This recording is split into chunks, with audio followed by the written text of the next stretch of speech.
शास्त्र की रचना दो दृष्टियों से की जाती है।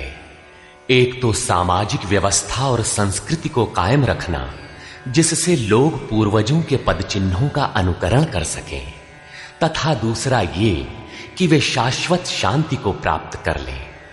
रामचरितमानस, बाइबल, कुरान इत्यादि में दोनों पक्षों का समावेश है, किंतु भौतिक दृष्टि प्रधान होने के कारण मनुष्य समाजोपयोगी व्यवस्था को ही पकड़ पाता है। आध्यात्मिक सूक्तियों को भी वो सामाजिक व्यवस्था के ही संदर्भ में देखने लगता है। कहता है कि ऐसा तो शास्त्र में लिखा है। इसीलिए वेद व्यास ने दोनों के लिए एक ही ग्रंथ महाभारत लिखते हुए भी आध्यात्मिक क्रिया का संकलन गीता के रूप में अलग से किया, जिससे कि लोग इस मूल कल्याण पथ में भ्रांति का मिश्रण न कर सके। उन्हीं आध्यात्मिक मूल्यों के साथ प्रस्तुत है गीता का दिव्य संदेश।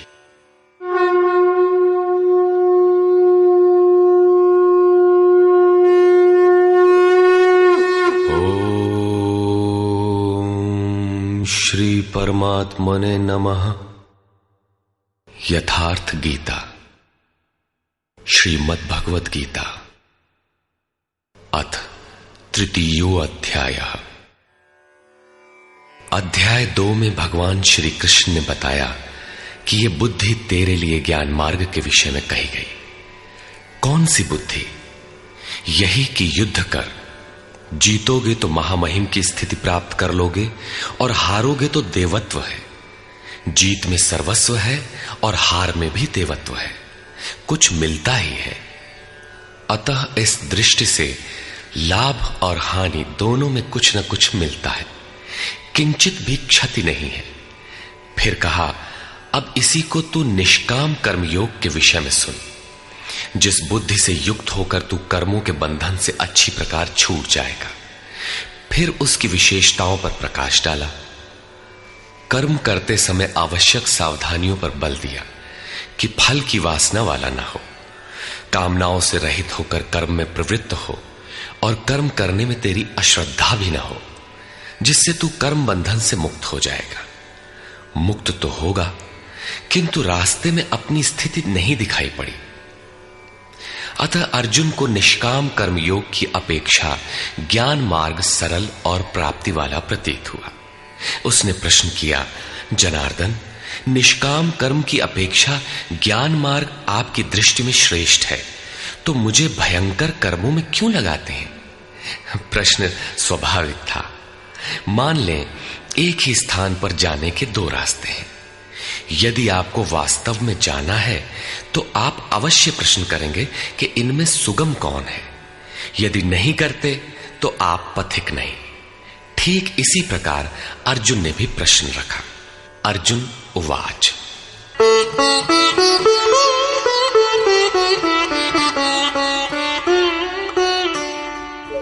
जायसी चेत कर्मणस्ते मता बुद्धिर्जनार्दन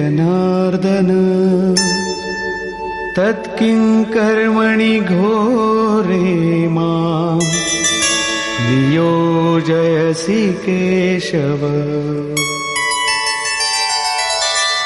जनों पर दया करने वाले जनार्दन, यदि निष्काम कर्मयोग की अपेक्षा ज्ञान योग आपको श्रेष्ठ मान्य है, तो हे केशव, आप मुझे भयंकर कर्मयोग में क्यों लगाते हैं?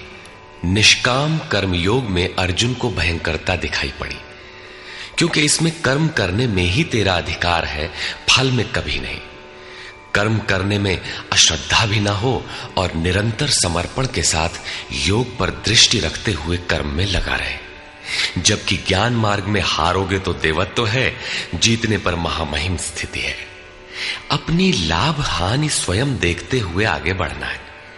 इस प्रकार अर्जुन को निष्काम कर्मयोग की अपेक्षा ज्ञान योग सरल प्रतीत हुआ। इसलिए उसने निवेदन किया,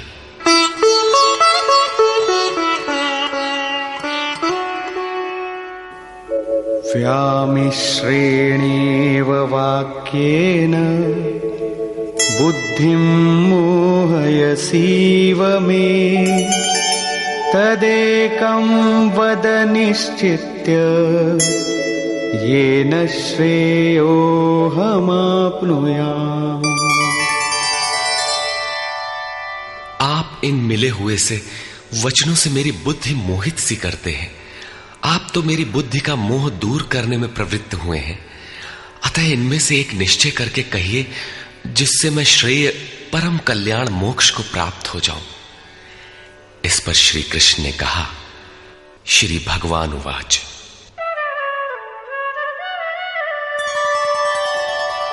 लोकेऽस्मिन् द्विविधा निष्ठा पुरा प्रोक्ता मया नघ। ज्ञानयोगेन सांख्यानां कर्मयोगेन योगिनाम्।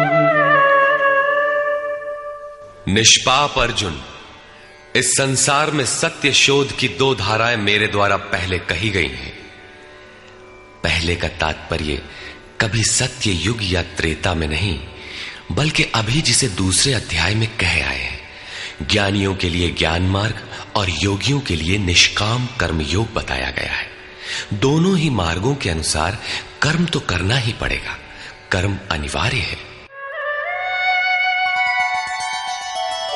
न कर्मणामनारम्भात् नैष्कर्म्यं पुरुषोऽश्नुते न च सन्न्यसनादेव सिद्धिं समधिगच्छति। अर्जुन, मनुष्य न तो कर्मों को न आरंभ करने से निष्कर्मता की अंतिम स्थिति को प्राप्त होता है और न आरंभ की हुई क्रिया को त्यागने मात्र से भगवत प्राप्ति रूपी परम सिद्धि को ही प्राप्त होता है। अब तुझे ज्ञान मार्ग अच्छा लगे या निष्काम कर्म मार्ग, दोनों में कर्म तो करना ही पड़ेगा। प्रायः इस स्थल पर लोग भगवत पथ में संक्षिप्त मार्ग और बचाव ढूंढने लगते हैं। कर्म आरंभ ही न करें, हो गए निष्कर्मी। कहीं ऐसी भ्रांति न रह जाए, इसलिए श्री कृष्ण बल देते हैं कि कर्मों को न आरंभ करने से कोई निष्कर्म भाव को नहीं प्राप्त होता। शुभाशुभ कर्मों का जहां अंत है, परम निष्कर्मता की उस स्थिति को कर्म करके ही पाया जा सकता है। इसी प्रकार बहुत से लोग कहते हैं, हम तो ज्ञान मार्गी हैं, ज्ञान मार्ग में कर्म है ही नहीं। ऐसा मानकर कर्मों को त्यागने वाले ज्ञानी नहीं होते। आरंभ की हुई क्रिया को त्यागने मात्र से कोई भगवत साक्षात्कार रूपी परम सिद्धि को प्राप्त नहीं होता है, क्योंकि नहि कश्चित् क्षणमपि जातु तिष्ठत्य कर्मकृत् कार्यते ह्यवशः कर्म सर्वः प्रकृतिजैर्गुणैः। कोई भी पुरुष किसी काल में क्षण मात्र भी कर्म किए बिना नहीं रहता, क्योंकि सभी पुरुष प्रकृति से उत्पन्न हुए गुणों द्वारा विवश होकर कर्म करते हैं। प्रकृति और प्रकृति से उत्पन्न गुण जब तक जीवित हैं, तब तक कोई भी पुरुष कर्म किए बिना रह ही नहीं सकता। अध्याय 4 के 33वें और 37वें श्लोक में श्री कृष्ण कहते हैं कि यावन मात्र कर्म ज्ञान में समाप्त हो जाते हैं। ज्ञान रूपी अग्नि संपूर्ण कर्मों को भस्म कर देता है। यहां वे कहते हैं कि कर्म किए बिना कोई रहता ही नहीं। अंततः वे महापुरुष कहते क्या हैं? उनका आशय है कि यज्ञ करते करते तीनों गुणों से अतीत हो जाने पर मन के विलय और साक्षात्कार के साथ यज्ञ का परिणाम निकल जाने पर कर्म शेष हो जाते हैं। उस निर्धारित क्रिया की पूर्णता से पहले कर्म मिटते नहीं, प्रकृति पिंड नहीं छोड़ती।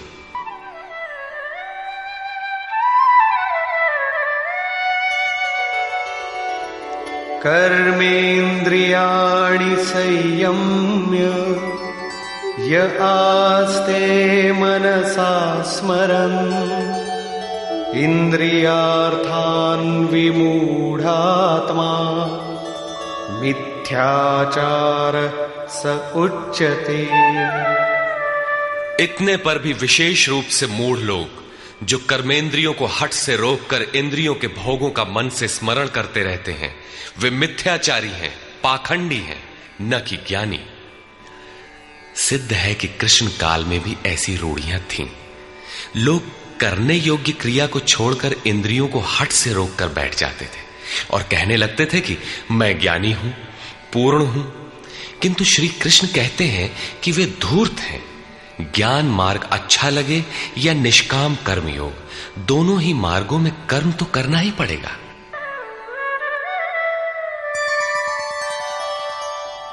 यस्त्विन्द्रियाणि मनसा नियम्यारभतेऽर्जुन कर्मेन्द्रियैः कर्मयोगम् असक्तः स विशिष्यते।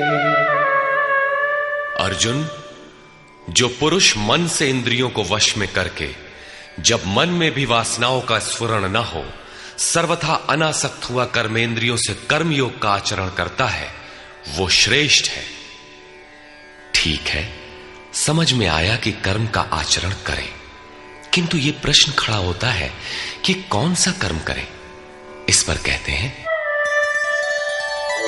नियतं कुरु कर्म त्वं कर्मजायो ह्यकर्मणः शरीरयात्रापि च ते न प्रसिद्धेद कर्मणः। अर्जुन, तू निर्धारित किए हुए कर्म को कर, अर्थात कर्म तो बहुत से हैं, उनमें से कोई एक चुना हुआ है, उसी नियत कर्म को कर। कर्म न करने की अपेक्षा कर्म करना ही श्रेष्ठ है। इसलिए कि करते रहोगे, थोड़ी भी दूरी तय कर लोगे तो जैसा पीछे बता आए हैं, महान जन्म मरण के भय से उद्धार करने वाला है, इसलिए श्रेष्ठ है। कर्म न करने से तेरी शरीर यात्रा भी सिद्ध नहीं होगी। शरीर यात्रा का अर्थ लोग कहते हैं शरीर निर्वाह। कैसा शरीर निर्वाह? क्या आप शरीर हैं? ये पुरुष जन्म जन्मांतर से, युग युगांतरों से शरीर की यात्रा ही तो करता चला आ रहा है।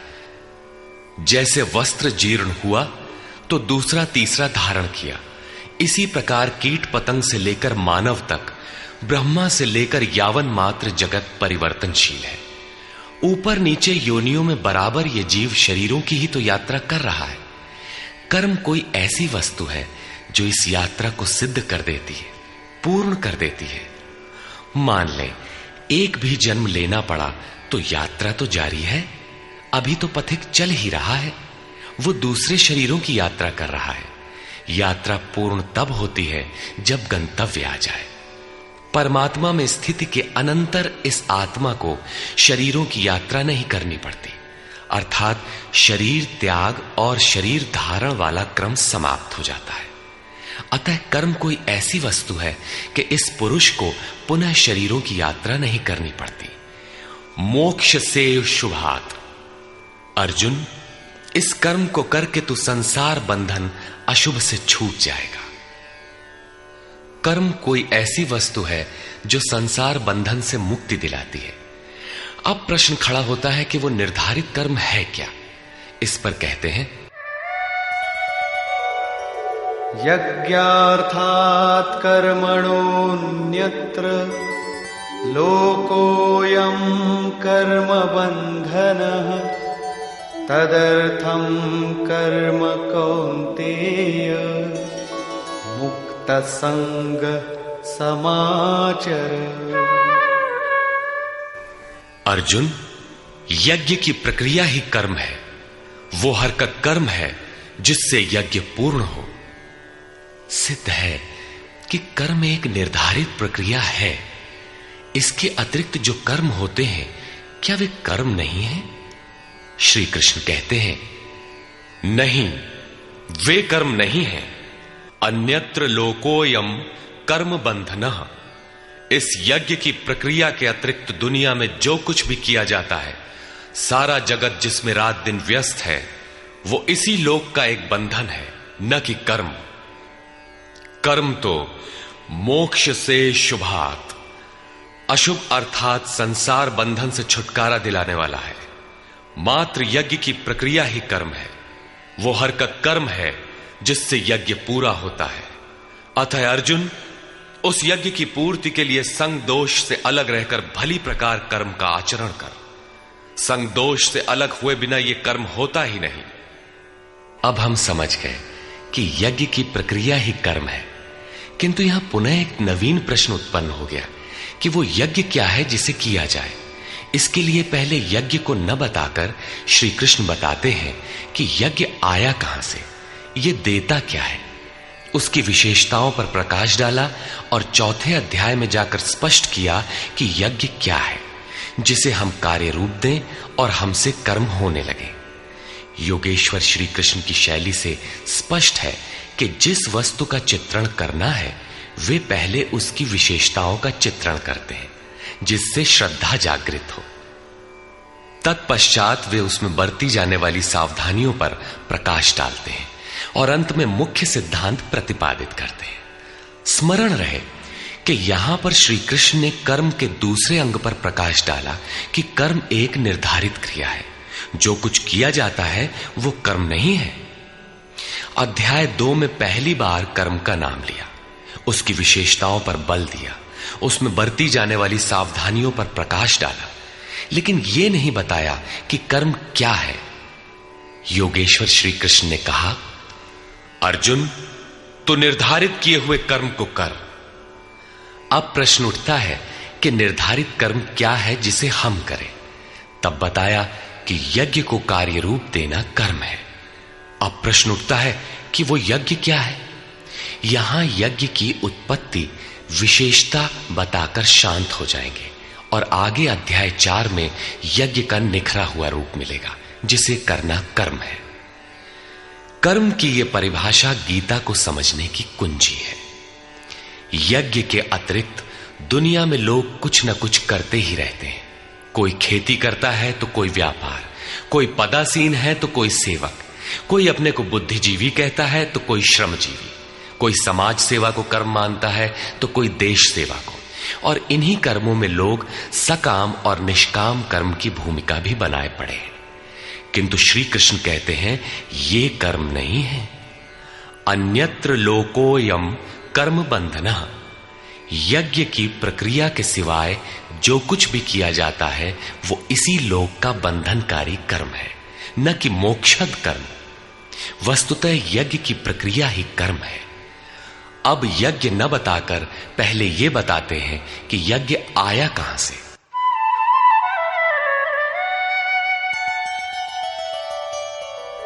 सह यज्ञाः प्रजा सृष्ट्वा पुरोवाच प्रजापतिः अनेन प्रसविष्यध्वम् एषवोस्त्विष्टकामधुक्।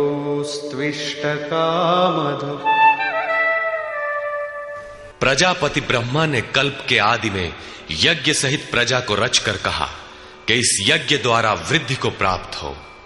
ये यज्ञ तुम लोगों को इष्ट कामधुक, जिसमें अनिष्ट ना हो, विनाश रहित इष्ट संबंधी कामना की पूर्ति करने वाला हो। यज्ञ सहित प्रजा को किसने रचा? प्रजापति ब्रह्मा ने। ब्रह्मा कौन? क्या 4 मुख और 8 आंखों वाला देवता जैसा कि प्रचलित है? नहीं। श्री कृष्ण के अनुसार देवता नाम की कोई अलग सत्ता है ही नहीं। फिर प्रजापति कौन है? वस्तुतः जिसने प्रजा के मूल उद्गम परमात्मा में प्रवेश पा लिया है वो महापुरुष प्रजापति है। बुद्धि ही ब्रह्मा है। अहंकार शिव बुद्धि अज, मन शशि चित्त महान। उस समय बुद्धि यंत्र मात्र होती है। उस महापुरुष की वाणी में परमात्मा ही बोलता है। भजन की वास्तविक क्रिया प्रारंभ हो जाने पर बुद्धि का उत्तरोत्तर उत्थान होता है। प्रारंभ में वो बुद्धि ब्रह्म विद्या से संयुक्त होने के कारण ब्रह्मविद कही जाती है। क्रमशः विकारों का शमन होने पर, ब्रह्म विद्या में श्रेष्ठ होने पर यह ब्रह्म विद्वर कही जाती है। उत्थान और सूक्ष्म हो जाने पर बुद्धि की अवस्था विकसित हो जाती है। वो ब्रह्म विद्वरीयान कहलाती है। उस अवस्था में ब्रह्म विद्वेत्ता पुरुष दूसरों को भी उत्थान मार्ग पर लाने का अधिकार प्राप्त कर लेता है। बुद्धि की पराकाष्ठा है ब्रह्म विद्वरिष्ट, अर्थात ब्रह्मविद की वो अवस्था जिसमें इष्ट प्रवाहित है। ऐसी स्थिति वाले महापुरुष प्रजा के मूल उद्गम परमात्मा में प्रविष्ट और स्थित रहते हैं। ऐसे महापुरुषों की बुद्धि मात्र यंत्र है, वे ही प्रजापति कहलाते हैं। वे प्रकृति के द्वंद्व का विश्लेषण कर आराधना क्रिया की रचना करते हैं। यज्ञ के अनुरूप संस्कारों का देना ही प्रजा की रचना है। इससे पूर्व समाज अचेत अव्यवस्थित रहता है। सृष्टि अनादि है, संस्कार पहले से ही है, किंतु अस्त व्यस्त विकृत है। यज्ञ के अनुरूप उन्हें ढालना ही रचना या सजाना है। ऐसे महापुरुष ने कल्प के आदि में यज्ञ सहित प्रजा की रचना की।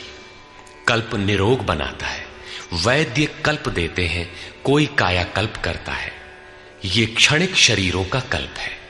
वास्तविक कल्प तो तब है जब भवरोग से मुक्ति मिल जाए। आराधना का प्रारंभ इस कल्प की शुरुआत है। आराधना पूर्ण हुई तो आपका कल्प पूरा हो गया। इस प्रकार परमात्म स्वरूपस्थ महापुरुषों ने भजन के प्रारंभ में यज्ञ सहित संस्कारों को सुसंगठित कर कहा कि इस यज्ञ से तुम वृद्धि को प्राप्त हो। कैसी वृद्धि? क्या मकान कच्चे से पक्का बन जाएगा? आय अधिक होने लगेगी? नहीं, यज्ञ इष्ट कामधुक, इष्ट संबंधी कामना की पूर्ति करेगा। इष्ट है परमात्मा, उस परमात्मा संबंधी कामना की पूर्ति वाला है। प्रश्न स्वाभाविक है कि यज्ञ सीधे उस परमात्मा की प्राप्ति करा देगा अथवा क्रम क्रम से चलकर।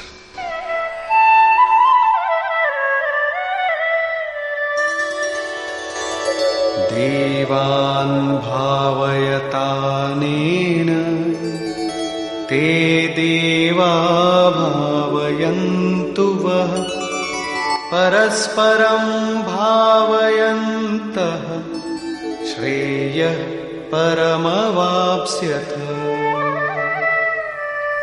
इस यज्ञ द्वारा देवताओं की उन्नति करो, अर्थात दैवी संपत्ति की वृद्धि करो।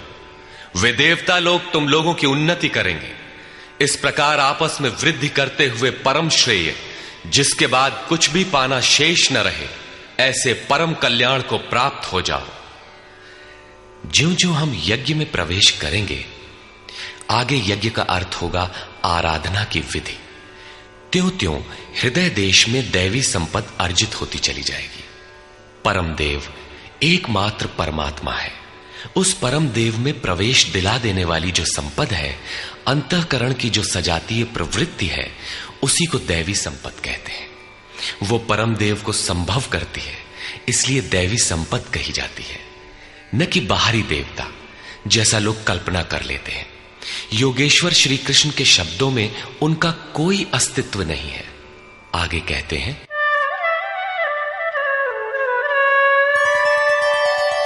इष्टान् भोगान् हि वो देवा दास्यन्ते यज्ञभाविताः तैर्दत्तान् प्रदायैभ्यो यो भुङ्क्ते स्तेन एव सः।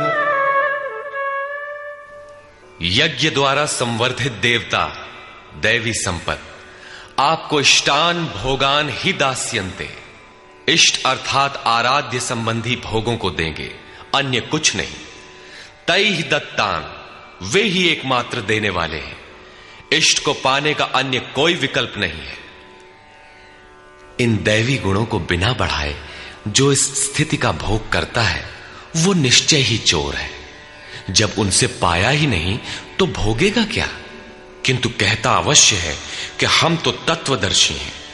वो निश्चय ही चोर है, न कि प्राप्ति वाला। किंतु पाने वाले क्या पाते हैं? यज्ञशिष्टाशिनः सन्तो मुच्यन्ते सर्वकिल्बिषैः भुञ्जते ते त्वघं पापा ये पचन्त्यात्मकारणात्।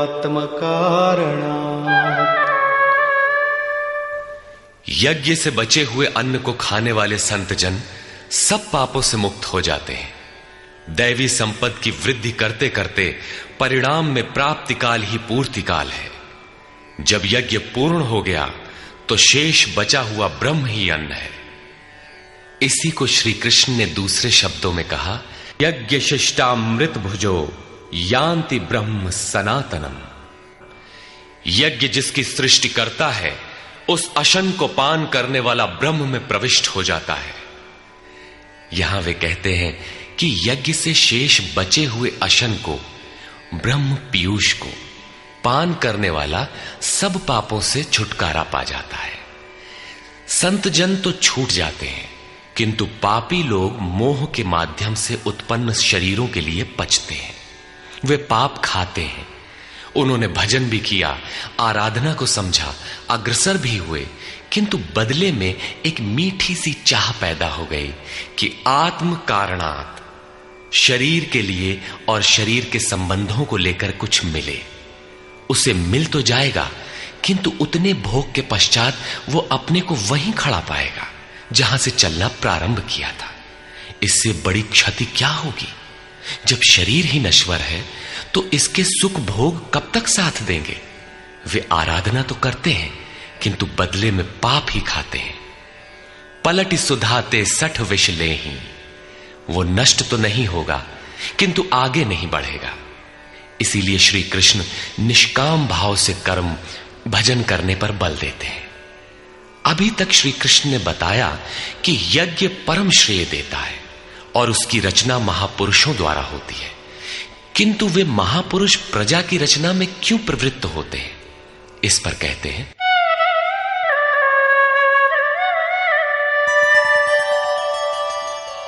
अन्नाद् भवन्ति भूतानि पर्जन्यादन्न संभवः यज्ञाद् भवति पर्जन्यो यज्ञः कर्म समुद्भवः। कर्म ब्रह्मोद्भवं विद्धि ब्रह्माक्षर समुद्भवम् तस्मात् सर्वगतं ब्रह्म नित्यं यज्ञे प्रतिष्ठितम्। संपूर्ण प्राणी अन्न से उत्पन्न होते हैं। अन्नम ब्रह्म व्यजानात्, अन्न परमात्मा ही है। उस ब्रह्म पीयूष को ही उद्देश्य बनाकर प्राणी यज्ञ की ओर अग्रसर होता है। अन्न की उत्पत्ति वृष्टि से होती है, बादलों से होने वाली वर्षा नहीं, अपितु कृपा वृष्टि। पूर्व संचित यज्ञ कर्म ही कृपा के रूप में बरस पड़ता है। आज की आराधना कल कृपा के रूप में मिलेगी। इसीलिए वृष्टि यज्ञ से होती है। स्वाहा बोलने और तिल जौ जलाने से ही वृष्टि होती तो विश्व की अधिकांश मरुभूमि ऊसर क्यों रहती, उर्वर बन जाती। यहां कृपा वृष्टि यज्ञ की देन है। ये यज्ञ कर्मों से ही उत्पन्न होने वाला है। कर्म से यज्ञ पूर्ण होता है। उस कर्म को वेद से उत्पन्न हुआ जान। वेद ब्रह्म स्थित महापुरुष की वाणी है। जो तत्व विदित नहीं है उसकी प्रत्यक्ष अनुभूति का नाम वेद है, न कि कुछ श्लोक संग्रह। वेद अविनाशी परमात्मा से उत्पन्न हुआ जान। कहा तो महात्माओं ने, किंतु वे परमात्मा के साथ तद्रूप हो चुके हैं। उनके माध्यम से अविनाशी परमात्मा ही बोलता है। इसलिए वेद अपौरुषेय कहे जाते हैं। महापुरुष वेद कहां से पा गए? तो वेद अविनाशी परमात्मा से उत्पन्न हुआ। वे महापुरुष उससे तद्रूप हैं। वे मात्र यंत्र हैं, इसलिए उनके द्वारा वही बोलता है, क्योंकि यज्ञ के द्वारा ही मन के निरोध काल में वो विदित होता है। इससे सर्वव्यापी परम अक्षर परमात्मा सर्वदा यज्ञ में ही प्रतिष्ठित है। यज्ञ ही उसे पाने का एकमात्र उपाय है। इसी पर बल देते हैं, एवं प्रवर्तितं चक्रम नानुवर्तयति हयः अघायुरिन्द्रियारामो मोघं पार्थ सजीवति। हे पार्थ, जो पुरुष इसी लोक में मनुष्य शरीर प्राप्त कर इस प्रकार चलाए हुए साधन चक्र के अनुसार नहीं बरतता, अर्थात दैवी संपत्ति का उत्कर्ष, देवताओं की वृद्धि और परस्पर वृद्धि के द्वारा अक्षय धाम को प्राप्त करना, इस क्रम के अनुसार जो नहीं बरतता, इंद्रियों का आराम चाहने वाला वो पापायु पुरुष व्यर्थ ही जीता है। बंधुओं, योगेश्वर श्री कृष्ण ने अध्याय 2 में कर्म का नाम लिया और इस अध्याय में बताया कि नियत कर्म का आचरण कर। यज्ञ की प्रक्रिया ही कर्म है। इसके सिवाय जो कुछ किया जाता है वो इसी लोक का बंधन है। इसीलिए संग दोष से अलग रहकर उस यज्ञ की पूर्ति के लिए कर्म का आचरण कर। उन्होंने यज्ञ की विशेषताओं पर प्रकाश डाला और बताया कि यज्ञ की उत्पत्ति ब्रह्मा से है। प्रजा अन्न को उद्देश्य बनाकर उस यज्ञ में प्रवृत्त होती है। यज्ञ कर्म से और कर्म अपौरुषेय वेद से उत्पन्न होते हैं, जबकि वेद मंत्रों के दृष्टा महापुरुष ही थे। उनका पुरुष तिरोहित हो चुका था। प्राप्ति के साथ अविनाशी परमात्मा ही शेष बचा था। इसलिए वेद परमात्मा से उत्पन्न है। सर्वव्यापी परमात्मा यज्ञ में सर्वदा प्रतिष्ठित है। इस साधन चक्र के अनुसार जो नहीं बरतता, वो पापायु पुरुष इंद्रियों का सुख चाहने वाला है, व्यर्थ ही जीता है।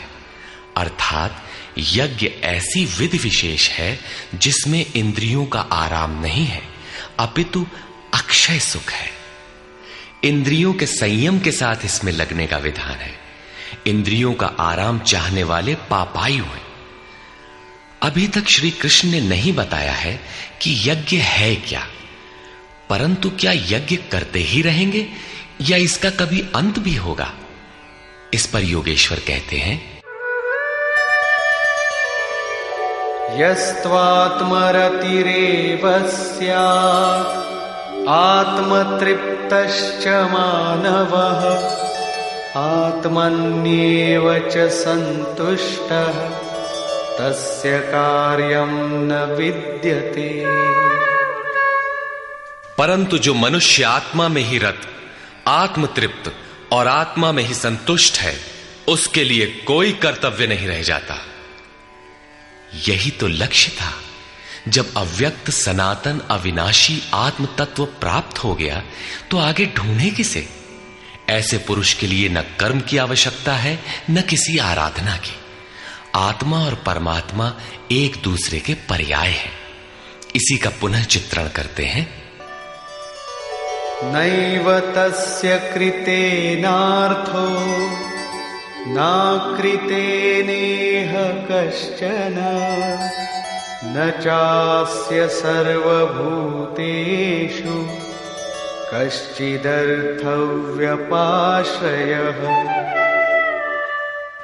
इस संसार में उस पुरुष का किए जाने से कोई लाभ नहीं है और न छोड़ देने से कोई हानि है। जबकि पहले आवश्यक था, उसका संपूर्ण प्राणियों में कोई स्वार्थ संबंध नहीं रह जाता।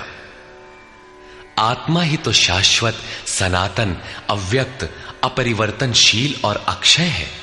जब उसी को पा लिया, उसी से संतुष्ट, उसी से तृप्त, उसी में ओतप्रोत और स्थित है, आगे कोई सत्ता ही नहीं तो किसको खोजें? मिलेगा क्या? उस पुरुष के लिए कर्म छोड़ देने से कोई हानि भी नहीं है, क्योंकि विकार जिस पर अंकित होते हैं वो चित्त ही न रहा। उसका संपूर्ण भूतों में, बाह्य जगत और आंतरिक संकल्पों की परत में लेश मात्र भी अर्थ नहीं रहता। सबसे बड़ा अर्थ तो था परमात्मा। जब वही उपलब्ध है तो दूसरों से उसका क्या प्रयोजन होगा? तस्मादसक्तः सततं कार्यं कर्म समाचर असक्तो ह्याचरन् कर्म परमाप्नोति पुरुषः। इस स्थिति को प्राप्त करने के लिए तू अनासक्त हुआ। निरंतर कार्यम कर्म, जो करने योग्य कर्म है उस कर्म को अच्छी प्रकार कर, क्योंकि अनासक्त पुरुष कर्म के आचरण से परमात्मा को प्राप्त होता है। नियत कर्म कार्यम कर्म एक ही है। कर्म की प्रेरणा देते हुए वे कहते हैं,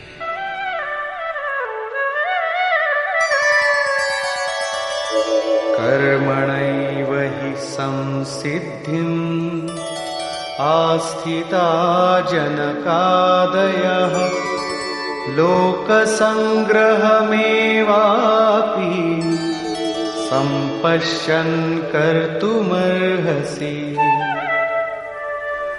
जनक माने राजा जनक नहीं, जनक जन्मदाता को कहते हैं।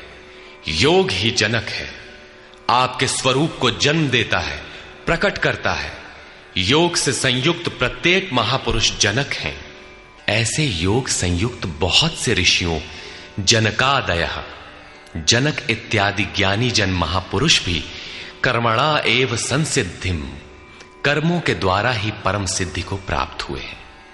परम सिद्धि माने परम तत्व परमात्मा की प्राप्ति। जनक इत्यादि जितने भी पूर्व में होने वाले महर्षि हुए हैं, इस कार्यम कर्म के द्वारा जो यज्ञ की प्रक्रिया है, इस कर्म को करके ही संसिद्धिम परम सिद्धि को प्राप्त हुए। किंतु प्राप्ति के पश्चात वे भी लोक संग्रह को देखकर कर्म करते हैं, लोकहित को चाहते हुए कर्म करते हैं। अतः तू भी प्राप्ति के पश्चात लोकनायक बनने के लिए कार्य करने के ही योग्य है। क्यों? यद्यदाचरति श्रेष्ठः तत्तदेवेतरो जनः स यत्प्रमाणं कुरुते लोकस्तदनुवर्तते।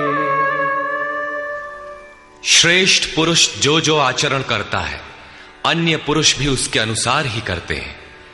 वो महापुरुष जो कुछ प्रमाण कर देता है, संसार उसका अनुसरण करता है। पहले श्री कृष्ण ने स्वरूप में स्थित आत्मतृप्त महापुरुष की रहनी पर प्रकाश डाला कि उसके लिए कर्म किए जाने से न कोई लाभ और न छोड़ने से कोई हानि। फिर भी जनकादि कर्म में भली प्रकार बरतते थे। वहां उन महापुरुषों से श्री कृष्ण धीरे से अपनी तुलना कर देते हैं कि मैं भी एक महापुरुष हूं। न मे पार्थास्ति कर्तव्यम् त्रिषु लोकेषु किंचन नानवाप्तमवाप्तव्यम् वर्त एव च कर्मणि। हे पार्थ, मुझे तीनों लोकों में कोई कर्तव्य नहीं है। पीछे कह आए हैं कि उस महापुरुष का समस्त भूतों में कोई कर्तव्य नहीं है। यहां कहते हैं तीनों लोकों में मुझे कुछ भी कर्तव्य शेष नहीं है, तथा किंचन मात्र प्राप्त होने योग्य वस्तु अप्राप्त नहीं है। तब भी मैं कर्म में भली प्रकार बरतता हूं। क्यों? यदि हम न वर्तेयम् जातु कर्मण्यतन्द्रितः मम वर्तमानुवर्तन्ते मनुष्याः पार्थ सर्वशः। क्योंकि यदि मैं सावधान होकर कदाचित कर्म में न बरतूं तो मनुष्य मेरे बर्ताव के अनुसार बरतने लग जाएंगे। तो क्या आपका अनुकरण भी बुरा है? श्री कृष्ण कहते हैं हां। उत्सीदेयुरिमे लोका न कुर्यां कर्म चेदहम् संकरस्य च कर्ता स्याम् उपहन्यामिमाः प्रजाः। यदि मैं सावधान होकर कर्म न करूं तो ये सब लोग भ्रष्ट हो जाएं और मैं संकरस्य वर्ण संकर का करने वाला हूं तथा इन सारी प्रजा का हनन करने वाला, मारने वाला बनूं। स्वरूप में स्थित महापुरुष सतर्क रहकर यदि आराधना क्रम में न लगे रहें तो समाज उनकी नकल करके भ्रष्ट हो जाएगा। महापुरुष ने तो आराधना पूर्ण करके परम नैष्कर्म्य की स्थिति को पाया है। वे न करें तो उनके लिए कोई हानि नहीं है। किंतु समाज ने तो अभी आराधना आरंभ ही नहीं की। पीछे वालों के मार्गदर्शन के लिए ही महापुरुष कर्म करते हैं। मैं भी करता हूं। अर्थात श्री कृष्ण एक महापुरुष थे, न कि बैकुंठ से आए हुए कोई विशेष भगवान। उन्होंने कहा कि महापुरुष लोक संग्रह के लिए कर्म करता है, मैं भी करता हूं। यदि न करूं तो लोगों का पतन हो जाए, सभी कर्म छोड़ बैठेंगे। मन बड़ा चंचल है, ये सब कुछ चाहता है, केवल भजन नहीं चाहता।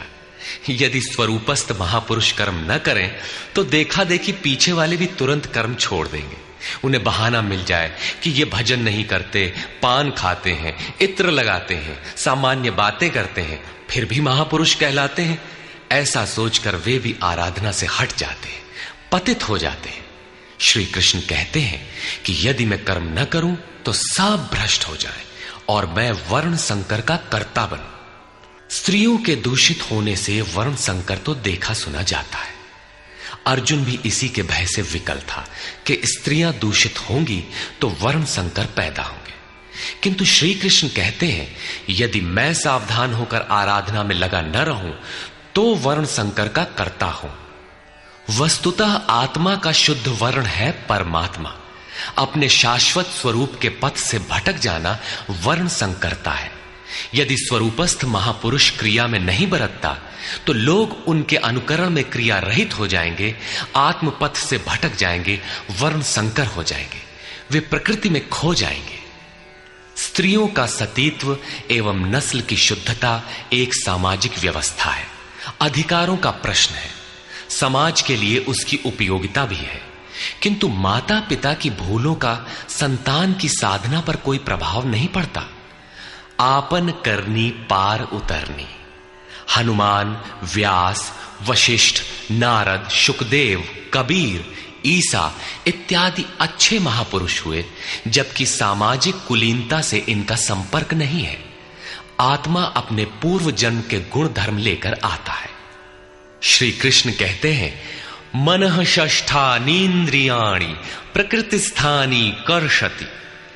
मन सहित इंद्रियों से जो कार्य इस जन्म में होता है उनके संस्कार लेकर जीवात्मा पुराने शरीर को त्याग कर नवीन शरीर में प्रवेश कर जाता है। इसमें जन्मदाताओं का क्या लगा? उनके विकास में कोई अंतर नहीं आया। अतः स्त्रियों के दूषित होने से वर्ण संकर नहीं होता।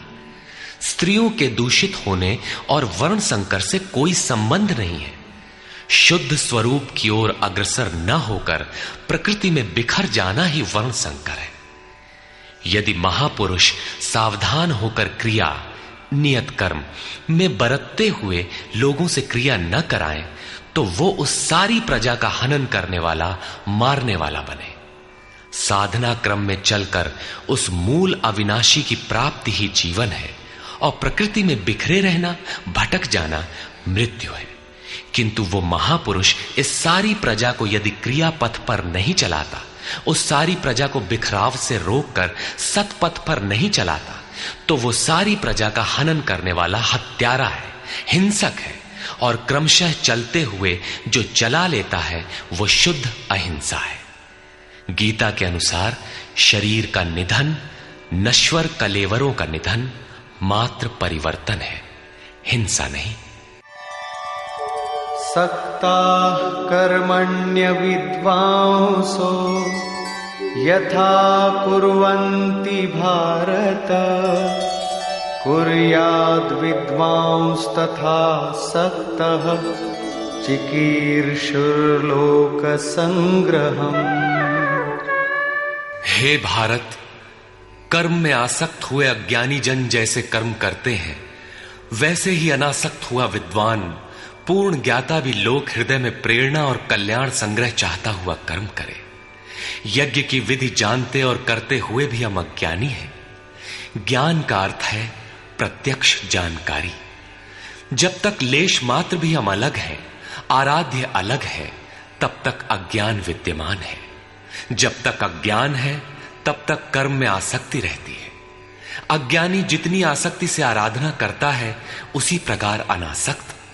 जिसे कर्मों से प्रयोजन नहीं है तो आसक्ति क्यों होगी? ऐसा पूर्ण ज्ञाता महापुरुष भी लोकहित के लिए कर्म करे, दैवी संपद का उत्कर्ष करे, जिससे समाज उस पर चल सके।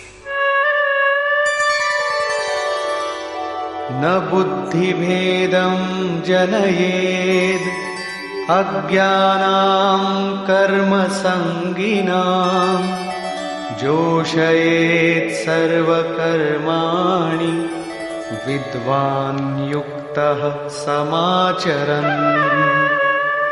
ज्ञानी पुरुषों को चाहिए कि कर्मों में आसक्ति वाले अज्ञानियों की बुद्धि में भ्रम न पैदा करें, अर्थात स्वरूपस्थ महापुरुष ध्यान दें कि उनके किसी आचरण से पीछे वालों के मन में कर्म के प्रति अश्रद्धा न उत्पन्न हो जाए। परमात्म तत्व से संयुक्त महापुरुष को भी चाहिए कि स्वयं भली प्रकार नियत कर्म करता हुआ उनसे करावे। यही कारण था कि पूज्य महाराज जी वृद्धावस्था में भी रात के 2 बजे ही उठकर बैठ जाएं, खांसने लगे। 3 बजे बोलने लगे, उठो मिट्टी के पुतलो। सब उठकर चिंतन में लग जाएं तो स्वयं थोड़ा लेट जाएं। कुछ देर बाद फिर उठकर बैठ जाएं, कहें, तुम लोग सोचते हो कि महाराज सो रहे हैं, किंतु मैं सोता नहीं, श्वास में लगा हूं। वृद्धावस्था का शरीर है, बैठने में कष्ट होता है, इसी से मैं पड़ा रहता हूं। लेकिन तुम्हें तो स्थिर और सीधे बैठकर चिंतन में लगना है। जब तक तैल धारा के सदृश श्वास की डोरी न लग जाए, क्रम न टूटे, अन्य संकल्प बीच में व्यवधान उत्पन्न न कर सकें, तब तक सतत लगे रहना साधक का धर्म है। मेरी श्वास तो बांस की तरह स्थिर खड़ी है। यही कारण है कि अनुयायियों से कराने के लिए वो महापुरुष भली प्रकार कर्म में बरतता है। जिस गुण को सिखावे उसे करके दिखावे। इस प्रकार स्वरूपस्थ महापुरुष को भी चाहिए कि स्वयं कर्म करता हुआ साधकों को भी आराधना में लगाए रहे। साधक भी श्रद्धापूर्वक आराधना में लगे, किंतु चाहे ज्ञान योगी हो अथवा समर्पण भाव वाला निष्काम कर्म योगी हो, साधक में साधना का अहंकार नहीं आना चाहिए। कर्म किसके द्वारा होते हैं, उसके होने में कौन कारण है, इस पर श्री कृष्ण प्रकाश डालते हैं।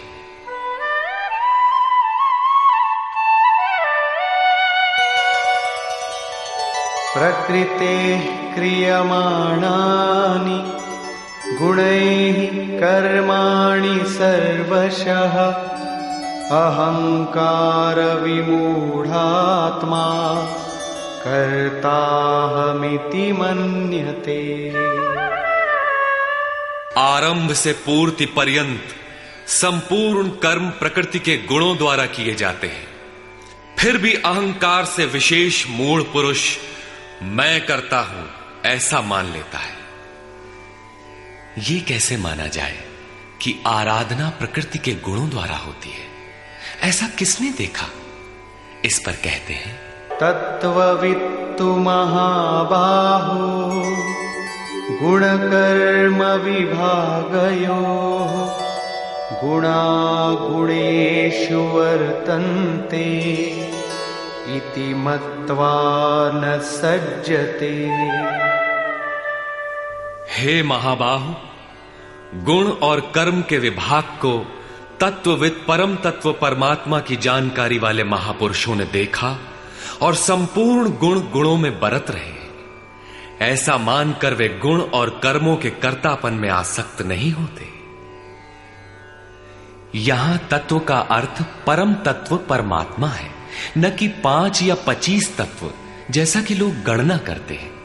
योगेश्वर श्री कृष्ण के शब्दों में तत्व एकमात्र परमात्मा है, अन्य कोई तत्व है ही नहीं। गुणों को पार करके परम तत्व परमात्मा में स्थित महापुरुष गुण के अनुसार कर्मों का विभाजन देख पाते हैं। तामसी गुण रहेगा तो उसका कार्य होगा आलस्य, निद्रा, प्रमाद, कर्म में प्रवृत्त न होने का स्वभाव। राजसी गुण रहेंगे तो आराधना में पीछे न हटने का स्वभाव, शौर्य, स्वामी भाव से कर्म होगा। और सात्विक गुण कार्यरत होने पर ध्यान, समाधि, अनुभवी उपलब्धि, धारावाहिक चिंतन, सरलता स्वभाव में होगी। गुण परिवर्तनशील है। प्रत्यक्षदर्शी ज्ञानी ही देख पाता है कि गुणों के अनुरूप कर्मों का उत्कर्ष अपकर्ष होता है। गुण अपना कार्य करा लेते हैं, अर्थात गुण गुणों में बरतते हैं। ऐसा समझकर वो प्रत्यक्ष दृष्टा कर्म में आसक्त नहीं होता। किंतु जिसने गुणों का पार नहीं पाया, जो अभी रास्ते में है, उन्हें तो कर्म में आसक्त रहना है।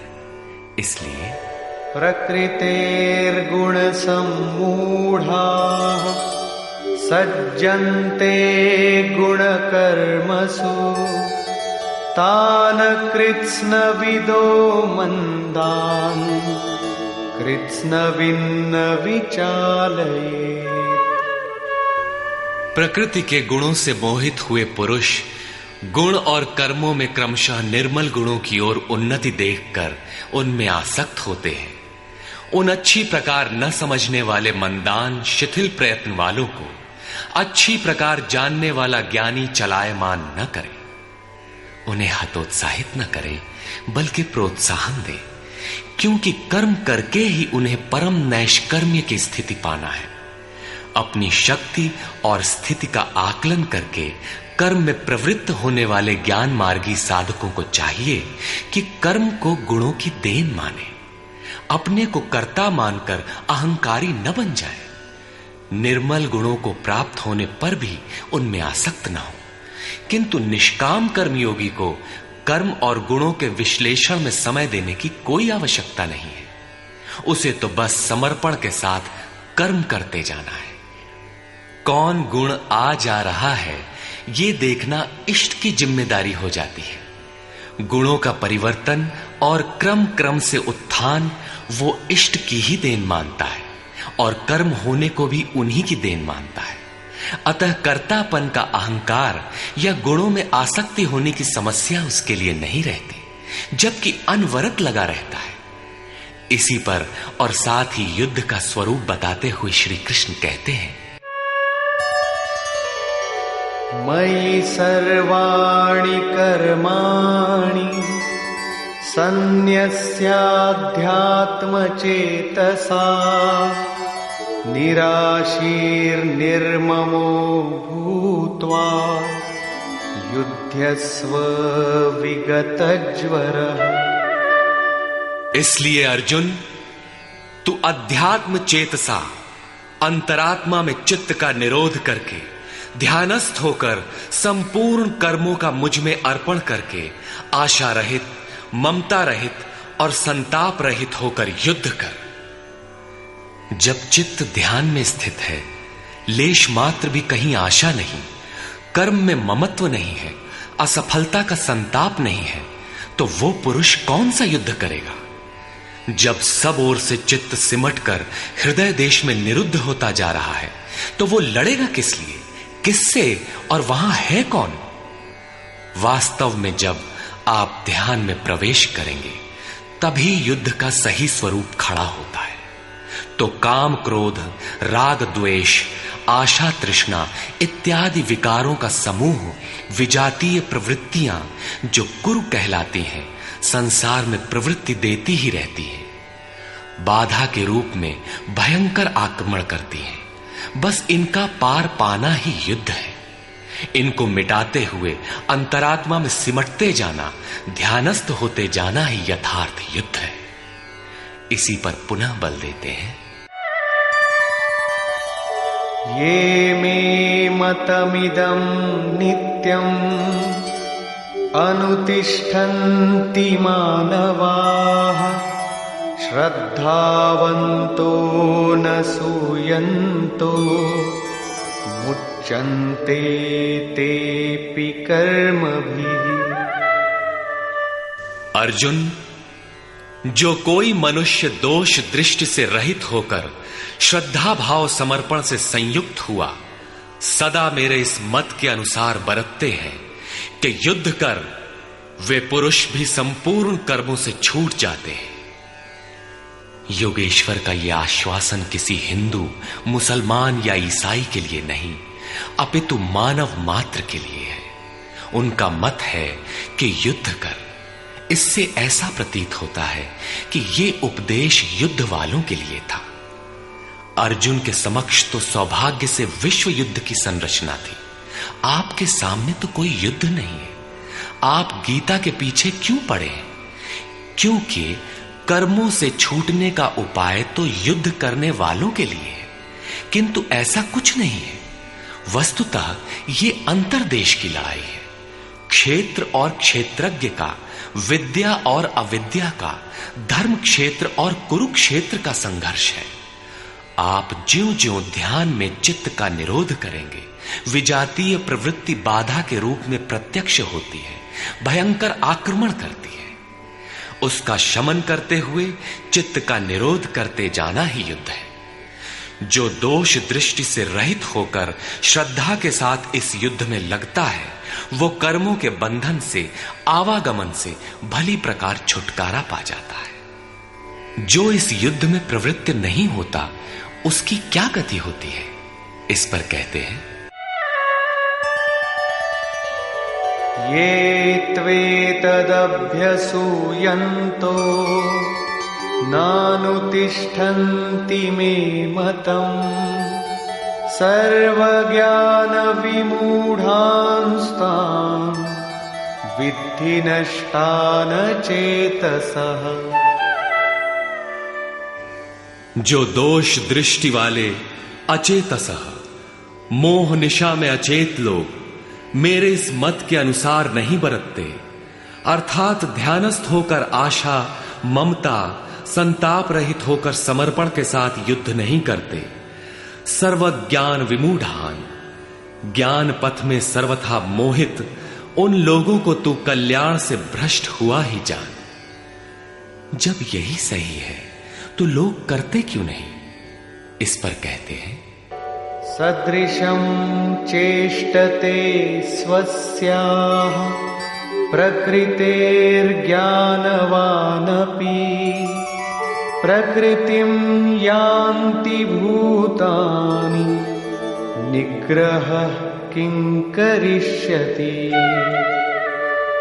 सभी प्राणी अपनी प्रकृति को प्राप्त होते हैं, अपने स्वभाव से परवश होकर कर्म में भाग लेते हैं।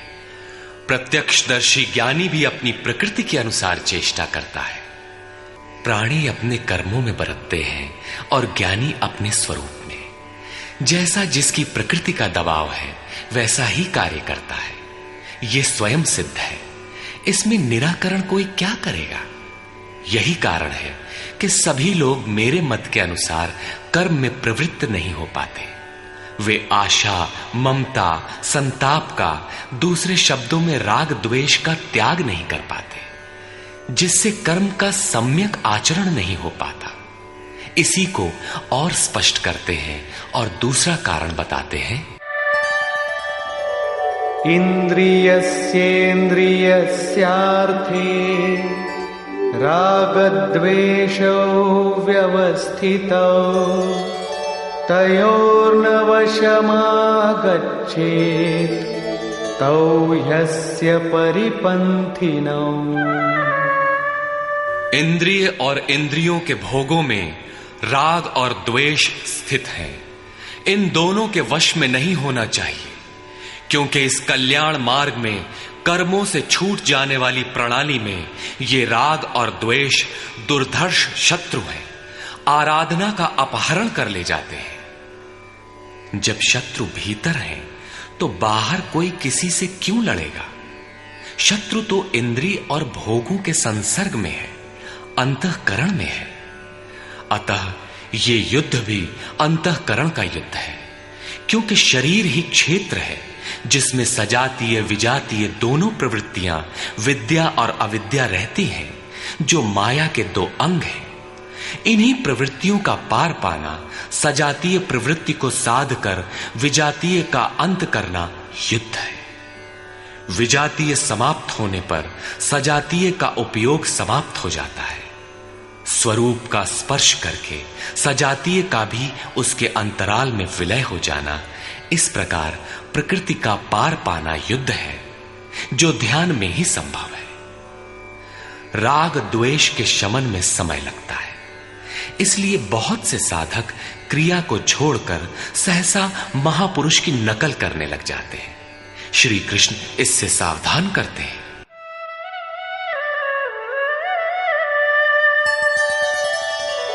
श्रेयान् स्वधर्मो विगुणः परधर्मात् स्वनुष्ठिता स्वधर्मे निधनं श्रेयः परधर्मो भयावह।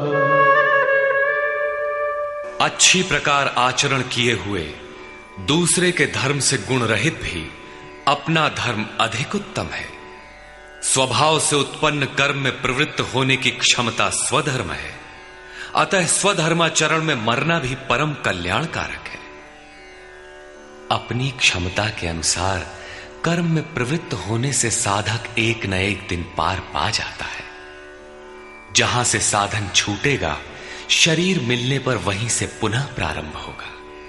आत्मा तो मरता नहीं। शरीर अर्थात वस्त्र बदलने से आपके बुद्धि विचार बदल तो नहीं जाते।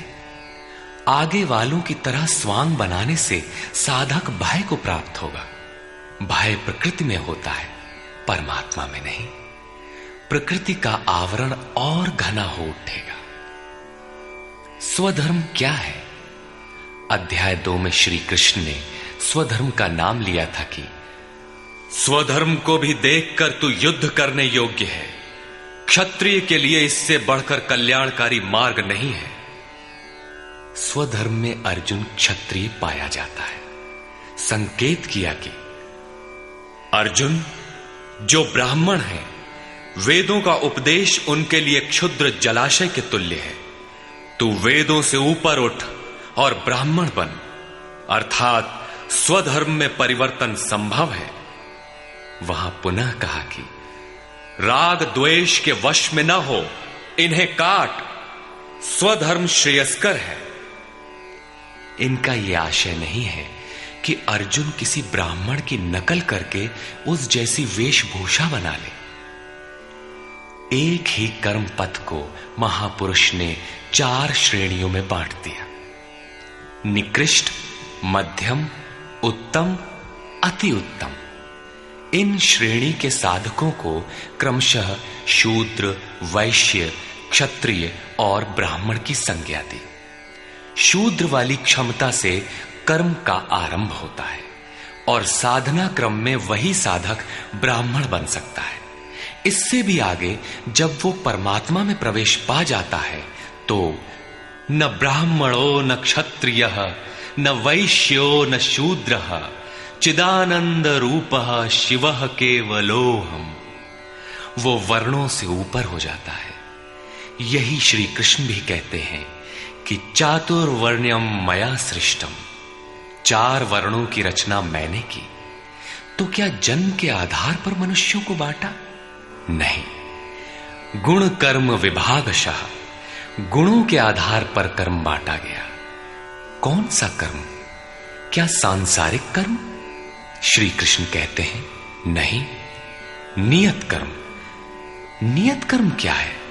वो है यज्ञ की प्रक्रिया जिसमें होता है श्वास में प्रश्वास का हवन, प्रश्वास का श्वास में हवन, इंद्रिय संयम इत्यादि, जिसका शुद्ध अर्थ है योग साधना, आराधना।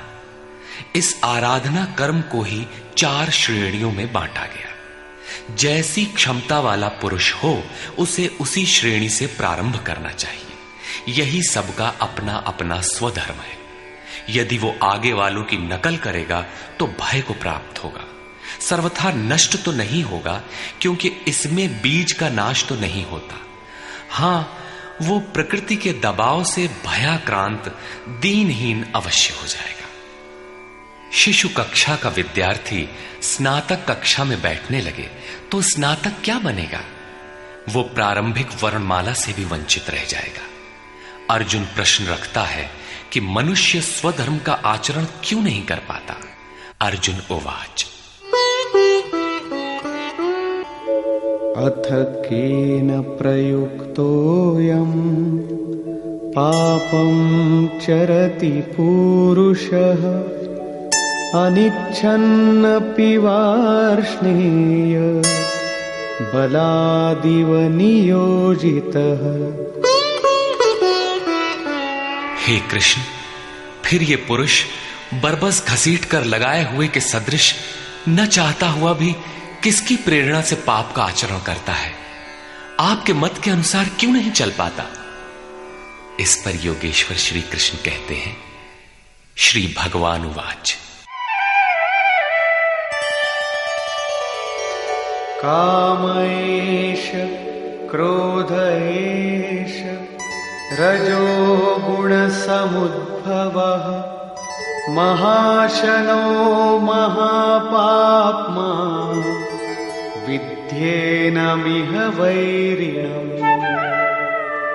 अर्जुन, रजोगुण से उत्पन्न ये काम और ये क्रोध अग्नि के समान भोग भोगने से कभी न तृप्त होने वाले बड़े पापी हैं। काम क्रोध राग द्वेष के ही पूरक हैं। अभी मैंने जिसकी चर्चा की थी, इस विषय में तू इनको ही शत्रु जान। अब इनका प्रभाव बताते हैं।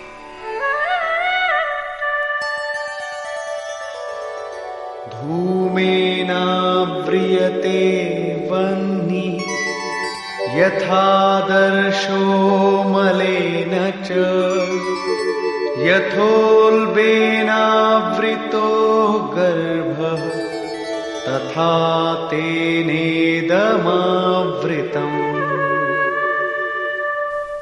जैसे धुएं से अग्नि और मल से दर्पण ढक जाता है, जैसे जेर से गर्भ ढका हुआ है, ठीक वैसे ही काम क्रोधादि विकारों से यह ज्ञान ढका हुआ है। भीगी लकड़ी जलाने पर धुआं ही धुआं होता है। अग्नि रहकर भी लपट का रूप नहीं ले पाता। मल से ढके दर्पण पर जिस प्रकार प्रतिबिंब स्पष्ट नहीं होता, झिल्ली के कारण जिस प्रकार गर्भ ढका रहता है, वैसे ही इन विकारों के रहते परमात्मा का प्रत्यक्ष ज्ञान नहीं होता। आवृतं ज्ञानमेतेन ज्ञानिनो नित्यवैरिणा कामरूपेण कौन्तेय दुष्पूरेणानलेन च। कौन्तेय, अग्नि के समान भोगों से न तृप्त होने वाले ज्ञानियों के निरंतर बैरी इस काम से ज्ञान ढका हुआ है। अभी तो श्री कृष्ण ने काम और क्रोध दो शत्रु बताए। प्रस्तुत श्लोक में वे केवल एक शत्रु काम का नाम लेते हैं। वस्तुतः काम में क्रोध का अंतर्भाव है। कार्य पूर्ण होने पर क्रोध समाप्त हो जाता है, किंतु कामना समाप्त नहीं होती। कामना पूर्ति में व्यवधान पड़ते ही क्रोध पुनः उभर आता है। काम के अंतराल में क्रोध भी निहित है। इस शत्रु का निवास कहां है? इसे ढूंढे कहां? निवास जान लेने पर इसे समूल नष्ट करने से सुविधा रहेगी। इस पर श्री कृष्ण कहते हैं,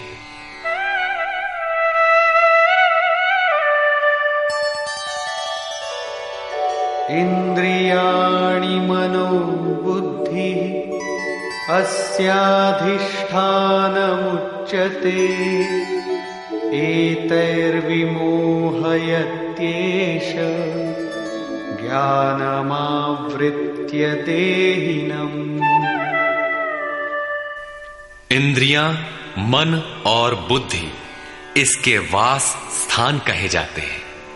ये काम इन मन, बुद्धि और इंद्रियों के द्वारा ही ज्ञान को आच्छादित करके जीवात्मा को मोह में डालता है। तस्मात् त्वमिन्द्रियाण्यादौ नियम्य भरतर्षभ पाप्मानं प्रजह्येनं ज्ञान विज्ञाननाशनम्। इसलिए अर्जुन, तू पहले इंद्रियों को नियम्य संयत कर, क्योंकि शत्रु तो इनके अंतराल में छिपा है। वो तुम्हारे शरीर के भीतर है, बाहर खोजने से वो कहीं नहीं मिलेगा। इंद्रियों को वश में करके ज्ञान और विज्ञान का नाश करने वाले इस पापी काम को ही मार। ये हृदय देश की अंतर जगत की लड़ाई है। काम सीधे पकड़ में नहीं आएगा, अतः विकारों के निवास स्थान का ही घेराव कर लो, इंद्रियों को ही संयत कर लो। किंतु इंद्रियों और मन को संयत करना तो बड़ा कठिन है। क्या ये हम कर पाएंगे? इस पर योगेश्वर श्री कृष्ण आपकी सामर्थ्य बताते हुए प्रोत्साहित करते हैं।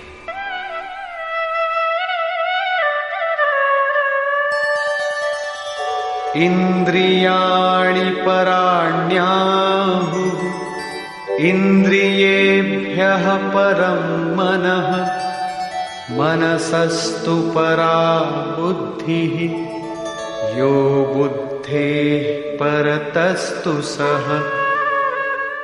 अर्जुन, इस शरीर से तू इंद्रियों को परे अर्थात सूक्ष्म और बलवान जान। इंद्रियों से परे मन है, ये उनसे भी बलवान है। मन से परे बुद्धि है, और जो बुद्धि से भी अत्यंत परे है वो तुम्हारा आत्मा है, वही हो तुम। इसलिए इंद्रियों, मन और बुद्धि का निरोध करने में तुम सक्षम हो। एवं बुद्धेः परं बुद्ध्वा संस्तभ्यात्मानमात्मना जहि शत्रुं महाबाहो कामरूपं दुरासदम्। इस प्रकार बुद्धि से परे अर्थात सूक्ष्म और बलवान अपने आत्मा को जानकर, आत्म बल को समझकर, बुद्धि के द्वारा अपने मन को वश में करके अर्जुन इस काम रूपी दुर्जय शत्रु को मार। काम एक दुर्जय शत्रु है। इंद्रियों के द्वारा ये आत्मा को मोहित करता है, तो अपनी शक्ति समझकर, आत्मा को बलवान समझकर काम रूपी शत्रु को मारना है। कहने की आवश्यकता नहीं है कि ये शत्रु आंतरिक है और युद्ध भी अंतर्देश का ही है। निष्कर्ष, बहुधा गीता प्रेमी व्याख्याताओं ने इस अध्याय को कर्मयोग का नाम दिया है, किंतु यह संगत नहीं है। दूसरे अध्याय में योगेश्वर ने कर्म का नाम लिया। उन्होंने कर्म के महत्व का प्रतिपादन कर उसमें कर्म जिज्ञासा जागृत की, और इस अध्याय में उन्होंने कर्म को परिभाषित किया कि यज्ञ की प्रक्रिया ही कर्म है। सिद्ध है कि यज्ञ कोई निर्धारित दिशा है। इसके अतिरिक्त जो कुछ भी किया जाता है वह इसी लोक का बंधन है। श्री कृष्ण जिसे कहेंगे वह कर्म मोक्ष्यसे अशुभा, संसार बंधन से छुटकारा दिलाने वाला कर्म है। श्री कृष्ण ने यज्ञ की उत्पत्ति बताई, वह देता क्या है, उसकी विशेषताओं का चित्रण किया, यज्ञ करने पर बल दिया। उन्होंने कहा इस यज्ञ की प्रक्रिया ही कर्म है। जो नहीं करते वे पापायु, आराम चाहने वाले व्यर्थ जीते हैं। पूर्व में होने वाले महर्षियों ने भी इसे करके ही परम नैष्कर्म्य सिद्धि को पाया। वे आत्मतृप्त हैं, उनके लिए कर्म की आवश्यकता नहीं है। फिर भी पीछे वालों के मार्गदर्शन के लिए वे भी कर्म में भली प्रकार लगे रहते थे। उन महापुरुषों से श्री कृष्ण ने अपनी तुलना की कि मेरा भी अब कर्म करने से कोई प्रयोजन नहीं है, किंतु मैं भी पीछे वालों के हित के लिए ही कर्म में बरतता हूं। श्री कृष्ण ने स्पष्ट अपना परिचय दिया कि वे एक योगी थे।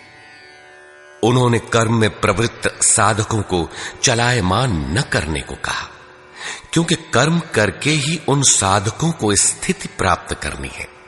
यदि नहीं करेंगे तो नष्ट हो जाएंगे। इस कर्म के लिए ध्यानस्थ होकर युद्ध करना है। आंखें बंद हैं, इंद्रियों से सिमटकर चित्त का निरोध हो चला तो युद्ध कैसा। उस समय काम, क्रोध, राग, द्वेष बाधक होते हैं। इन विजातीय प्रवृत्तियों का पार पाना ही युद्ध है।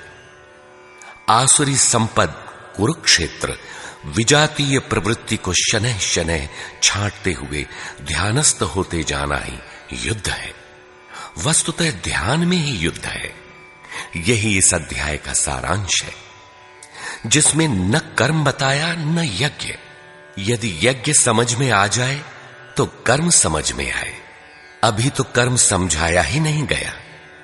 इस अध्याय में केवल स्थित प्रज्ञ महापुरुष के प्रशिक्षणात्मक पहलू पर बल दिया गया। यह तो गुरुजनों के लिए निर्देश है। वे न भी करें तो उन्हें कोई क्षति नहीं, और न ऐसा करने में उनका अपना कोई लाभ ही है। किंतु जिन साधकों को परम गति अभीष्ट है, उनके लिए विशेष कुछ कहा ही नहीं। तो यह कर्मयोग कैसे है? कर्म का स्वरूप भी स्पष्ट नहीं है जिसे किया जाए, क्योंकि यज्ञ की प्रक्रिया ही कर्म है। अभी तक उन्होंने इतना ही बताया, यज्ञ तो बताया नहीं। कर्म का स्वरूप स्पष्ट कहां हुआ? हां, युद्ध का यथार्थ चित्रण गीता में यहीं पाया जाता है। संपूर्ण गीता पर दृष्टिपात करें तो अध्याय 2 में कहा कि शरीर नाशवान है, अतः युद्ध कर। गीता में युद्ध का यही ठोस कारण बताया गया। आगे ज्ञान योग के संदर्भ में क्षत्रिय के लिए युद्ध ही कल्याण का एकमात्र साधन बताया गया, और कहा कि यह बुद्धि तेरे लिए ज्ञान योग के विषय में कही गई। कौन सी बुद्धि? यही कि हार जीत दोनों दृष्टियों में लाभ ही है, ऐसा समझकर युद्ध कर। फिर अध्याय 4 में कहा कि योग में स्थित रहकर हृदय में स्थित अपने संशय को ज्ञान रूपी तलवार द्वारा काट। वह तलवार योग में है। अध्याय 5 से 10 तक युद्ध की चर्चा तक नहीं है। 11वें अध्याय में केवल इतना कहा कि ये शत्रु मेरे द्वारा पहले से ही मारे गए हैं। तू निमित्त मात्र होकर खड़ा भर हो जा, यश को प्राप्त कर। ये तुम्हारे बिना भी मारे हुए हैं, प्रेरक करा लेगा। तू इन मुर्दों को ही मार।